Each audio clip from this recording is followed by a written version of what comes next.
Ya, baik. Bismillahirrahmanirrahim. Assalamualaikum warahmatullahi wabarakatuh. Alhamdulillah, kita sudah memasuki pekan 11 dan kali ini kita bicara tentang pengutipan. Nah, pengutipan ini juga bagian dari pembuatan karya tulis sehingga tidak bisa dilepaskan dari tugas Anda. Nah, inilah eh, materi kita tahapannya mulai dari 1 sampai 5, baik kutipan, fungsi, prinsip, dan seterusnya. Nah, eh, berikutnya, nah ini tujuan kita memahami, mempelajari materi tentang kutipan. Ya. Selain Anda paham betul konsep apa itu kutipan, Anda bisa menerapkannya ya, dengan baik kutipan itu. Nah, ini ilustrasinya ya. Apakah Anda pernah mengutip, apa mengambil? Ya. Definisi mengambil banyak ya, bisa barang, kemudian bisa pencurian, ya termasuk juga ternyata tulisan. Nah, karena selama ini kita sadar tidak apa yang kita ambil kutipan tulisan orang lain itu kira-kira benar atau salah, gitu ya. Boleh atau enggak. Nah, itu. Nah, oke, kita masuk dulu pada definisinya apa itu kutipan. Nah, ini menurut Goris Karaf bahwa kutipan itu adalah pinjaman kalimat atau pendapat dari seseorang atau bisa juga ucapannya yang positif, yang baik-baik. Kemudian hal itu terdapat dalam buku atau majalah. Jadi artinya apa sih? Kutipan itu ya kita hanya meminjam, mengutip. Ya. Nah, kalau kita mengambil seperti tadi, nah ini jatuhnya malah menjadi plagiat, bukan mengutip lagi. Nah, atau mencuri lah, ya, kasarnya. Nah, ini. Tapi kalau kita benar mengambil tulisan orang itu meminjamnya, nah ini berarti kita sudah masuk kutipan, ya. Nah, kemudian saya simpulkan bahwa kutipan itu ya bagian dari apapun ya, bisa pernyataan, pendapat, pikiran, definisi, rumusan, atau hasil penelitian orang lain, atau penulis itu sendiri yang telah terdokumentasi. Artinya sudah terpublikasi apa yang ia nyatakan, ia tuliskan. Di mana dokumentasinya ya? Bisa tadi di koran, majalah. Nah, maka ketika itu sudah terdokumentasi, kita coba ambil pernyataan atau tulisan tersebut yang akan kita tulis ke dalam karya kita. Nah, itu ya, kutipan. Oke, kemudian. Nah, ini. Kapan sih Anda melakukan kutipan? Ya tentu ketika melakukan penulisan karya. Ya, seperti yang saya tugaskan, Anda membuat sebuah karya ilmiah, tidak terlepas dari mengutip. Nah, ini ya. Kutipan dilakukan apabila penulis sudah memperoleh kerangka berpikir yang mantap. Ya kan kemarin sudah ya Anda menyusun sebuah kerangka penulisan karyanya. Nah, tinggal nanti Anda kembangkan dari kerangka-kerangka tersebut. Tapi ketika sudah mantap, nah barulah kita mencari referensi-referensi, rujukan-rujukan yang tentunya berkaitan dengan topik dan judul Anda. Nah, garis besar kerangka karangan dan simpulan harus merupakan pendapat. Ya, jadi nanti Anda memahami dari buku-buku yang sudah Anda kumpulkan itu, kemudian ada konsep dalam pikiran Anda. Ya. Nah, ini fungsi dan manfaat dari mengutip itu sendiri. Ya. Yang pertama untuk menegaskan isi uraian. Ya.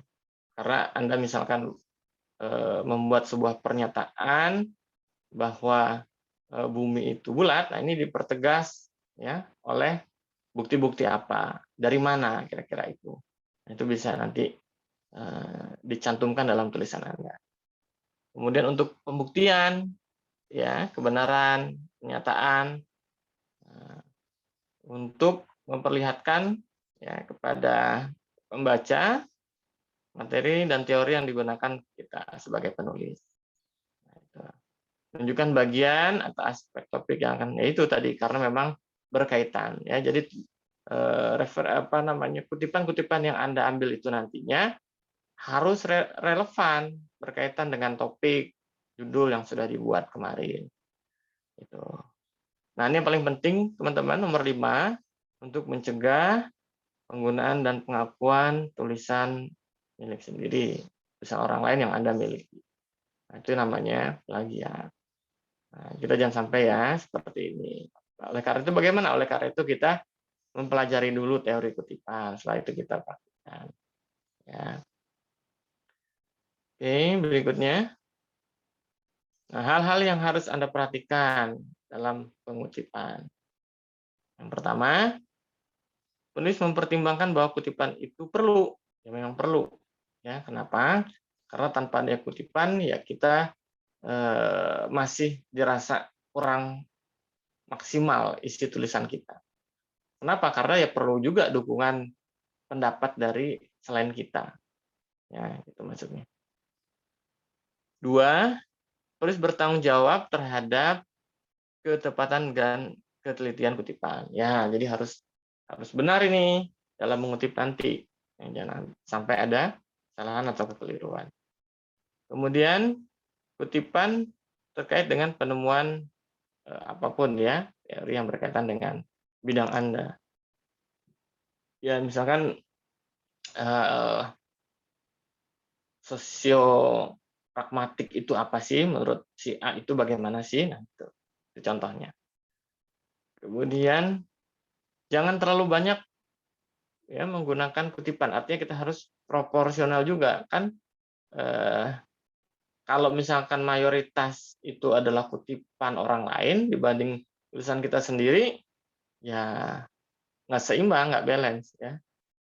Jadi tulisan kita yang lebih mendominasi, yang lebih banyak, jangan kutipannya, itu maksudnya.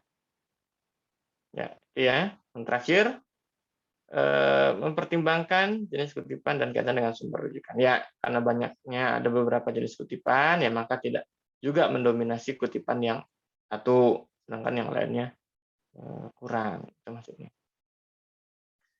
Kemudian prinsip dalam mengutip, nah, jadi jangan mengadakan perubahan, artinya memang secara tekstual bentuknya seperti ini, ya cobalah Anda memang mencantumkan apa adanya.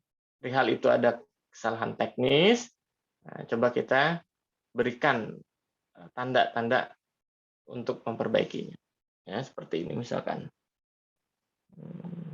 Ya, berikan kurung siku ini namanya, berikan kurung siku bahwa ada perubahan di dalam kutipan tersebut. Ya, tapi bukan mengarah kepada substansinya.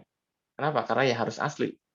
Kalau menurut teori itu A, ya udah kita ambil itu A. Ya, tidak mengalami perubahan substansi, teman-teman. Nah, ini bila ada kesalahan atau kekeliruan, ya teknis saja. Seperti kan Anda sudah mempelajari tentang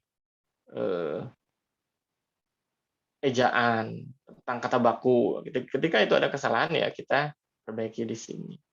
Ya. Nah, ini ketika ada kesalahan, ya, Anda berikan kurung siku, maka bagaimanakah perbaikannya? Atau Anda mau mengambil kutipan itu hanya sebagian, tidak secara utuh, karena mungkin terlalu banyak. Ya, Anda bisa berikan tanda seperti ini. Ya, artinya ini kan potongan aja, penggalan. Nah, gitu. Nah, kita masuk ke jenis atau macam dari kutipan. Ya, ternyata banyak sekali ini, teman-teman. Ada kutipan langsung, kutipan tidak langsung, dan yang terakhir adalah catatan kaki, ya, footnote. Tapi kita tidak mempelajari footnote ini karena memang yang mendominasi ada di lembaga kita, langsung dan tidak langsung. Nah, kutipan langsung juga dibedakan. Ya, ada yang pendek, panjang, ini juga sama, ada yang sederhana, ada yang memang barisnya panjang. Maksudnya begitu. Nah, apa itu kutipan langsung? Kutipan langsung itu merupakan pinjaman pendapat dengan mengambil secara lengkap, secara utuh, secara asli, eee, yang kita akan cantumkan. Jadi langsung, tanpa mengalami perubahan baik substansi maupun wujudnya, bentuknya. Nah, gitu.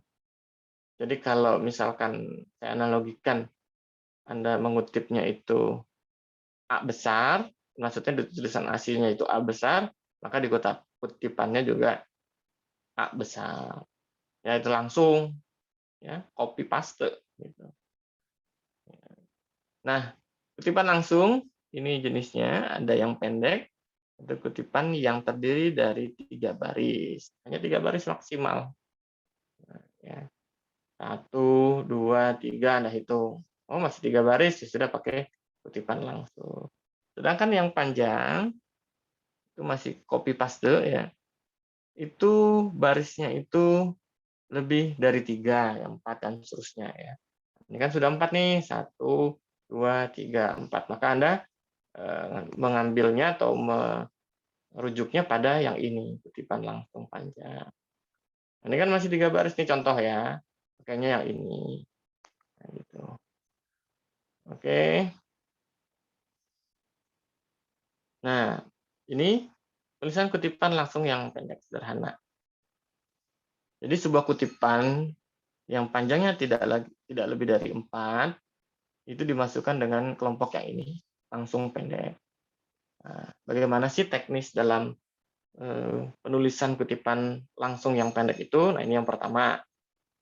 Jadi kutipan Anda itu terintegrasi dengan tulisan, ya. Jadi kutipan yang mau Anda kutip itu masuk dalam bagian tulisan Anda, satu paragraf yang sama. Itu. Misalkan ini paragraf nih, ya. Maka di satu paragraf ini ada tulisan Anda juga, misalkan ini titik, kemudian setelahnya ini kutipan orang lain. Itu namanya terintegrasi, tergabung. Nah, jarak antar baris dengan baris itu bisa tergantung nanti dari template atau perintahnya. Mau double, spasi atau 1,5, ya itu ikuti saja. Kemudian kutipan itu diapit dengan tanda baca petik. Ya, Anda sudah belajar ya. Nah, itulah untuk membedakannya teman-teman. Bahwa yang dalam satu paragraf ini ternyata ada petik 2-nya, salah satu penerapan tanda petik ganda itu untuk kutipan, itu berarti punya orang lain. Ya, walaupun Anda copy paste, tapi kan itu ada petik gandanya. Nah, itulah yang membedakan bahwa itu punya orang lain. Sedangkan yang tidak dipetik, ini tulisan Anda. Nah, gitu. Kemudian yang terakhir ini, sesudah kutipan selesai diberi nomor. Nah, ini nanti ya. Nanti kita akan belajar gaya tulisan kutipan ya, insya Allah pekan depan. Karena ada beberapa macam. Kemudian ini kutipan langsung yang panjang. Kok dikatakan panjang ya? Karena memang barisnya ya teman-teman itu panjang.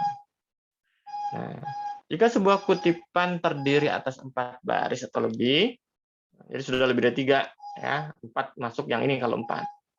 Seluruhnya itu merupakan kutipan termasuk ke dalam kelompok yang ini. Tuh.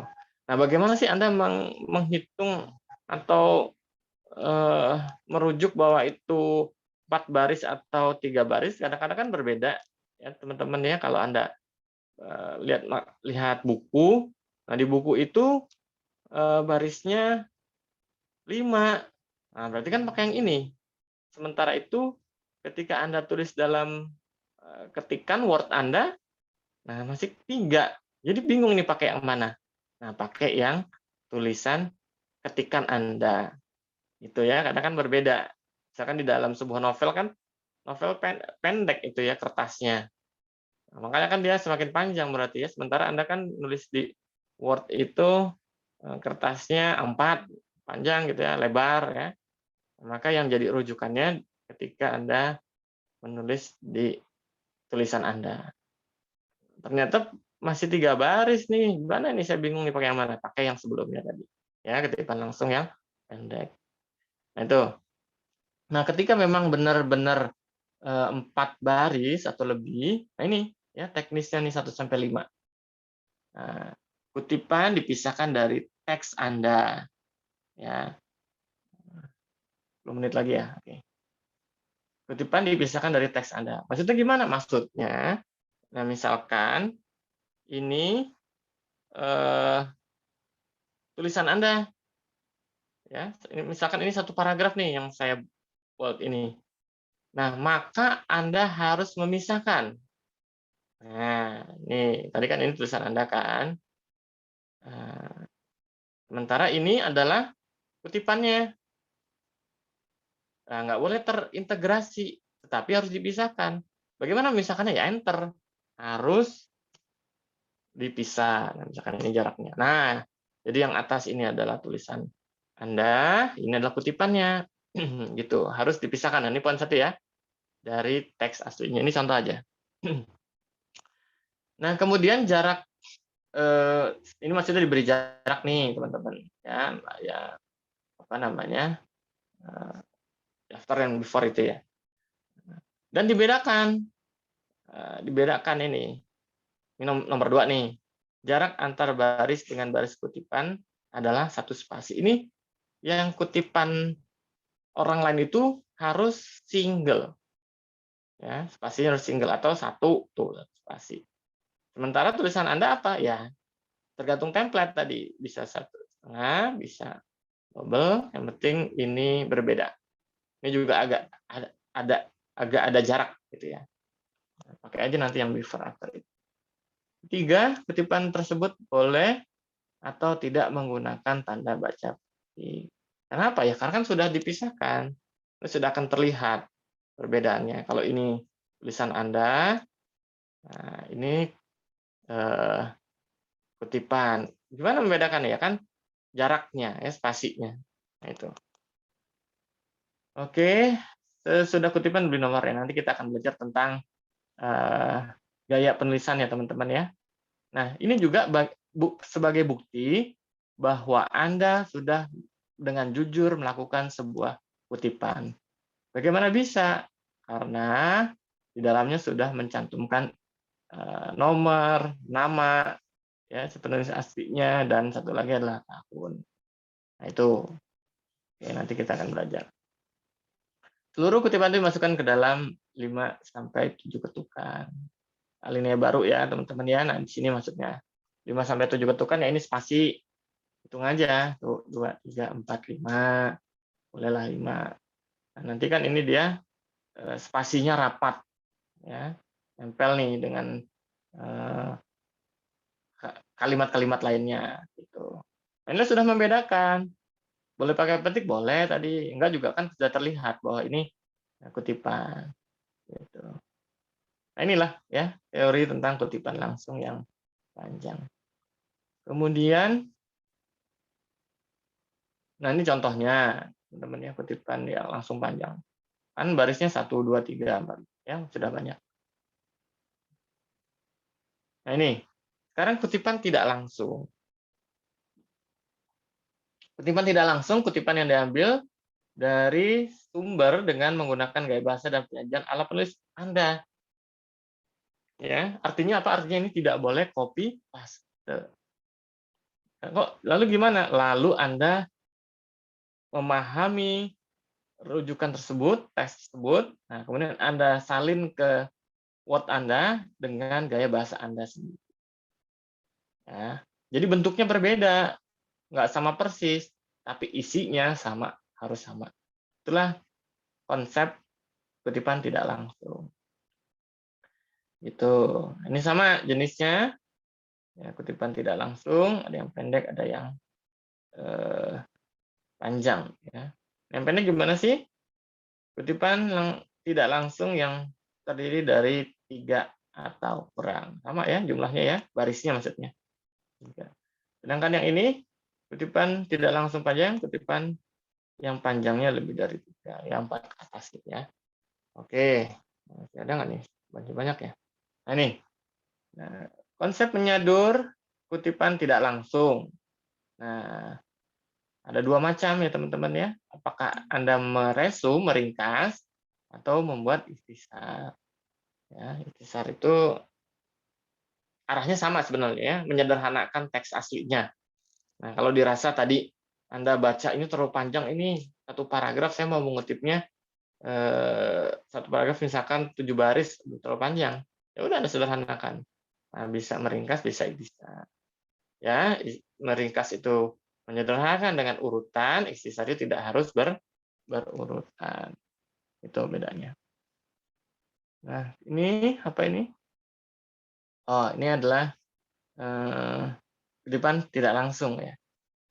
Ya, pokoknya ini menggunakan bahasa Anda, ya. Dan tidak perbedaannya tidak pakai tanda baca petik 2. Ya, karena kan dianggap ini sudah bahasa Anda. Tapi gimana contoh atau ciri bahwa itu kutipan? Nah, ini tadi pakai sumber, ya.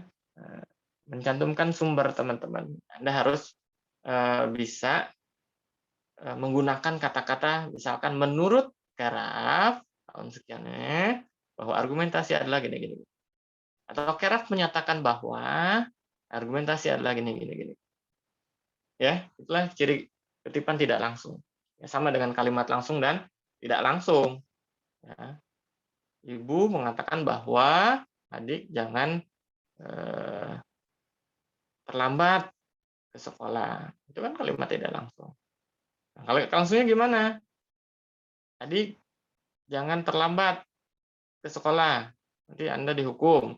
Koma kata ibu. Itu langsungnya. Ya. Oke, saya kira itu teman-teman penjelasan tentang kutipan.